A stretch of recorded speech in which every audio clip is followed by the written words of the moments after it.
All right, music fans, welcome back. Harmless Dave here, talking real music in real time for a few real people out there, just like you and just like me. So thanks for being here. It is Christmas Day. That's when this video will be airing. So I appreciate those who are watching today. I think you probably have a number of things that you could do instead of watching me, but I appreciate it. And the patrons too. I've been kind of busy, so I'm sorry. I'm a little bit behind on the commenting. It's tough when you have a 9-year-old and a puppy in your life and older children to talk to and deal with. So anyway, thanks for being here. And I've got some music to share. I'm going to be talking about Ross Valory. I miss Ross Valory. Where is Ross? Ross was kind of forced out of the band a few years back, and it's just not the same without him. He was an interesting character, and quite honestly, I found this great article where he's talking about Journey and talking about the Rolling Stones and how they were looking at how Journey did things. That's how serious people were back in the day. When one band had success, another band would come along and say, hey, how'd you guys do that? And so before I get to that, it's pretty interesting. Here is Houston. This is Relaunch 3. These are great songs to begin with, and the band rebooted these songs. They've all been put out there by other artists. You could say it's like a covers album, but a lot of people are probably unfamiliar with the original songs. So this is a wise idea by the band Houston, who is a band from Sweden. I know it's confusing. And this is a great band. I've featured this band before. This came out earlier this year. I just got this album probably 5 or 6 months after the fact. It's well worth listening to. And if you want another coaster for your collection, there you go. Houston, Relaunch 3. Now on to Ross Valory. So Ross Valory here talks about how things were going really well back during the Escape days. Our career, he says, went hog wild, but people forget that by Escape, we'd already released 10 albums and done 7 years of work. With Jonathan joining, we achieved the perfect combination of players, timing, and serendipity to make that whole thing happen. From Frontiers onwards, we handed the record company the finished product right down to the sleeve layout, says Ross Valory. Journey's affairs were so organized and smooth running that before too long, their modus operandi began to attract attention from even bigger bands. When the right combinations of fruit roll up on the slot machine, people want to know how you hit the jackpot. Chuckles Valory, almost gleeful at what he's about to reveal. Now, the cool thing about Ross Valory was he was kind of the class clown in Journey. You go back in the 70s, and I think they're on the Midnight Special, and Ross is just cracking jokes and being just weird and goofy. And it's just colorful and interesting when you have characters like that in the band. And that sustained him for a long time until I guess he and Steve Smith apparently tried to take over the band a few years back. And Neil Schon and then eventually Jonathan Cain sort of, put the mutiny down. It was alleged for a while that Steve Perry was involved. And Steve has come forward and said, no, that wasn't him. He wasn't involved. But I don't know, maybe behind the scenes, something was going on where they were communicating with Steve. We'll never know. At the time, it was reported that Steve had joined Ross and Steve Smith to try to oust Neil Schon from his own band, which I think, as much as people sometimes don't like Neil Schon, that would be ridiculous. So anyway, moving along, I figured I would just update this a bit, since this article, I believe, is like from 2006, but it's really interesting. So Ross Valory says here, the guy who runs the Rolling Stones empire is actually the same big-lipped guy who stands in front of the band. And during the early 1980s, Mick and his staff came to our offices for a week to study the way Herbie worked for us. That's completely true, and Jagger would admit it. It was often said that Journey weren't musicians at all, just businessmen. To me, if you're in the music business, and I stress the word business, you're there to make money. If you can hold on to it, you're doing well. And if, as just about every review from those days suggested, we were guilty of being a corporate rock band, the same must be true of the Rolling Stones. Yeah, that label really stuck to Journey, corporate rock, but you could put that label on a lot of different bands from that era. The bassist confirms an element of competition between the big AOR bands of the 70s. We toured with Boston, and get this, at one point, we planned on stealing their singer, Brad Delp, but in the end, we did better without him.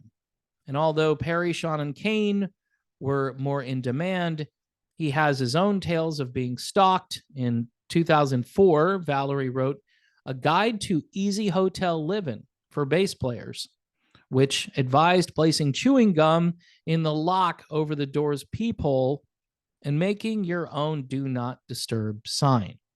We all felt the pressures of stardom, he acknowledges. When you become wealthy at a young age, there can be lots of ill-advised spending. Now, with Ross Valory, he's speaking from experience, as during one VH1 Behind the Music documentary, he was complaining about all the money that he had lost during that time frame. I don't know if they were bad investments or it was just poor money management, but I don't know if you want to give Ross Valory extra money. I'm sure he's learned his lesson, and I'm thinking that's why he wanted the Journey golden parachute at the end. He probably learned from the past and just wanted some money to sustain him. And I think he did get something at the end. I'm pretty sure he and Steve Smith got something. So hopefully it'll be enough to keep Ross going through the rest of his life, but you never know. People like to spend money uncontrollably, especially if you're a rock star. But he says this: we all felt the pressures of stardom. He acknowledges when you become wealthy at a young age, there can be lots of ill-advised spending. All right, so we read that part.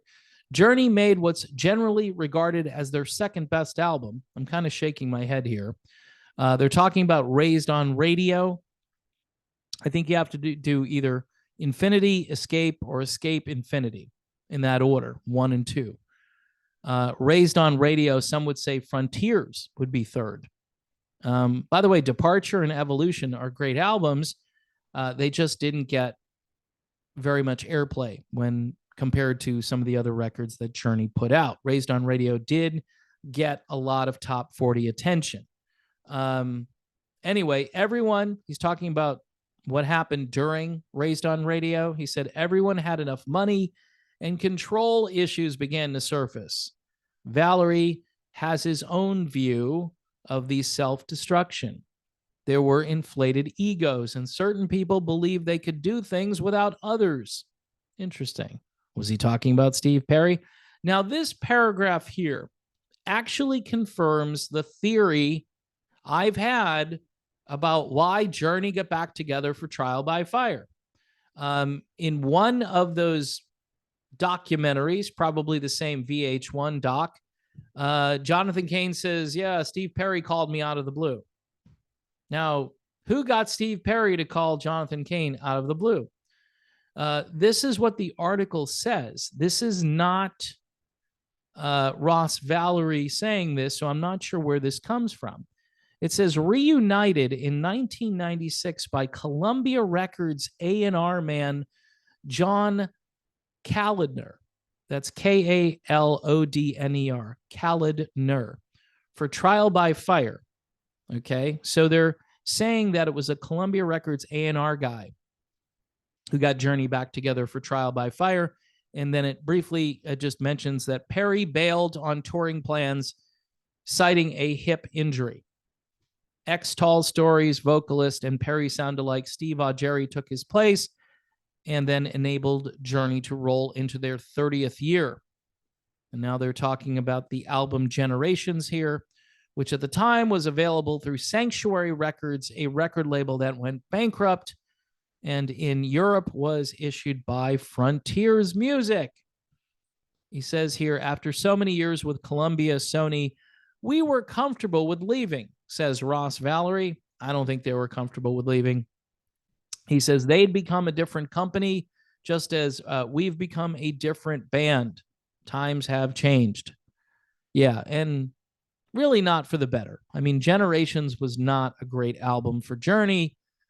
Ross Valory was singing on that record, which is very unusual. And Ross really, at that moment, should have probably stuck to just playing bass guitar. I mean, Neil Schon gets a song. Everybody got to sing on that album. I think that album was the first time we got to hear Dean Castronovo sing, and Dean can sing. That was a smart move. And Steve Augeri later blew his voice out. So in hindsight, I guess they were trying to give Augeri rest. They probably knew what was coming and just didn't want to admit to it. Ross Valory goes on here. We're barely mentioned in Rolling Stone's history of rock and roll because all of the record sales and attendance and merchandise that we sold, we basically set records compared to other bands. And that is true. Journey was a merchandising juggernaut. They were an attendance juggernaut. They sold over 80 million albums by that time. And he says it was ridiculous because we were just some kind of a postscript, like an afterthought. So again, Ross Valory here filling in some details. 80 million records at the time, and getting the band back together was a Columbia, CBS, A&R guy. I always suspected that either they had another album on their contract that they had to put out there, and they coaxed Perry back in. Steve didn't do all that well with his second album, For the Love of Strange Medicine. A lot of people like that album, but I'm thinking Trial by Fire came out great, even though apparently these guys really didn't like each other. But I'm sure people were thankful and happy to have Steve Perry back. Now, what's interesting is if it's the A&R guy who brought Journey back and this hip injury thing that Perry used to not tour, if that's true, but yet this was all kind of staged to begin with, was this just a convenient way for Perry to bow out and not look like he didn't want to participate in a full-blown Journey tour? My guess is yes, 100%. That's what I would say. And I've covered this too much over the last how many years, and it's still the same story.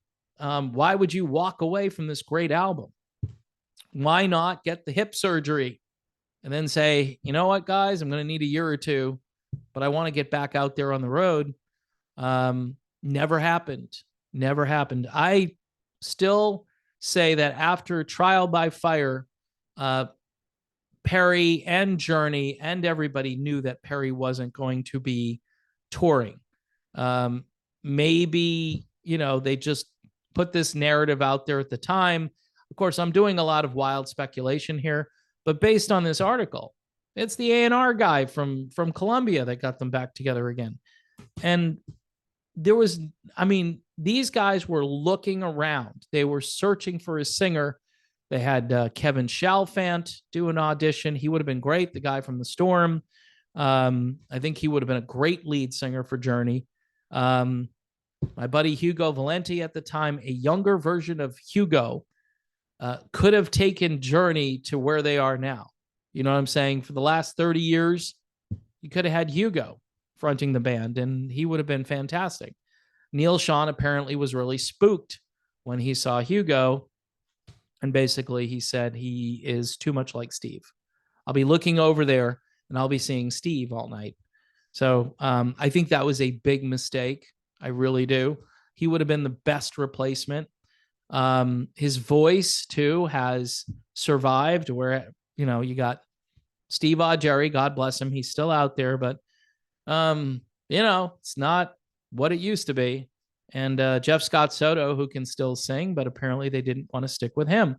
Arnell, I think, has done a good job over the years, but I don't know. Just my humble opinion, Hugo would have been the way to go. And Steve Perry had really no intent on touring after they made Trial by Fire, which in hindsight was one of Journey's better albums if you go listen to it. 1996, it sounds like 1996. The production value is great, but it still has those familiar Journey characteristics with maybe a dash or two more of like a classical influence throughout most of it. Jonathan Cain was really coming into his own as a great keyboardist at the time, and his chops, his keyboard playing on that record is just off the charts. So anyway, Ross Valory, that goofy guy, he put this information out there a number of years ago, and I had never seen this. So validating my theory about the record label did this, and they figured we might sell a few albums and maybe they'll go on tour and maybe they won't, and they didn't. I'm thinking nobody expected Perry to tour, and Journey made it sound like, okay, we really wanted him to go out there and tour with us. But they had to make it look as if Perry was the bad guy there. And I'm thinking Perry had no intention of touring. The only thing that flies in the face of that is Perry getting himself out of this thing made the greatest deal in the history of music, where he gets residuals forever. They go down, but they only go down to a certain point. And I think they don't go down anymore after that. Like, they started off high and then they go down and they reach that point, but they never completely go away. So if Journey is out there for like 10 more years, Steve Perry, he's going to get money for 10 years, the next how many years, whatever it is that Journey is out there for. It's a little bit mind-blowing, actually. Steve Perry, the shrewd businessman, but I don't think they had any intention of touring. That's what this is really about. So here's Houston and Relaunch 3. Great album of AOR classics redone in the style of Houston. I'm thinking you're going to like it. If you don't, again, your money back, especially if you're streaming it. Of course, if you buy a copy, you could probably send it back to Amazon and say, yeah, I didn't like it. Dave recommended it, but I didn't like it, so I'm sending it back. You should check it out. Also, folks, Patreon. I'm heading toward a new year, and I'm hoping that the patrons will hang out for 2024. I'm going to need everyone's support, as, again, revenue had gone up a little bit here on the channel. And now, again, we're sinking back down, mainly because it's hard to do videos that capture the attention of everyone. And when I do a dud video, it gets like 800 views. That really hurts the channel. So I need people to step up, and $1 a month, $2 a month, $5 a month, whatever you can afford. If you enjoy the content here, I am going to continue to feature new melodic rock. I came to that conclusion a couple of weeks ago. I am just sticking with rock, though. I'm not doing country.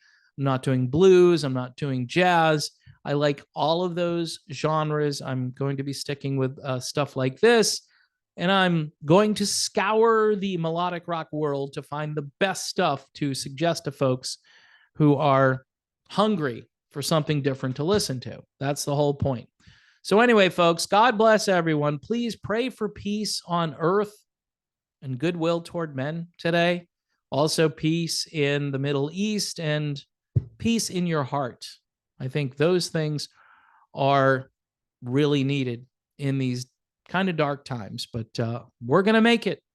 Good music and family and the things that you have. Just be thankful, be grateful, and don't fret, because if you fret, you'll regret.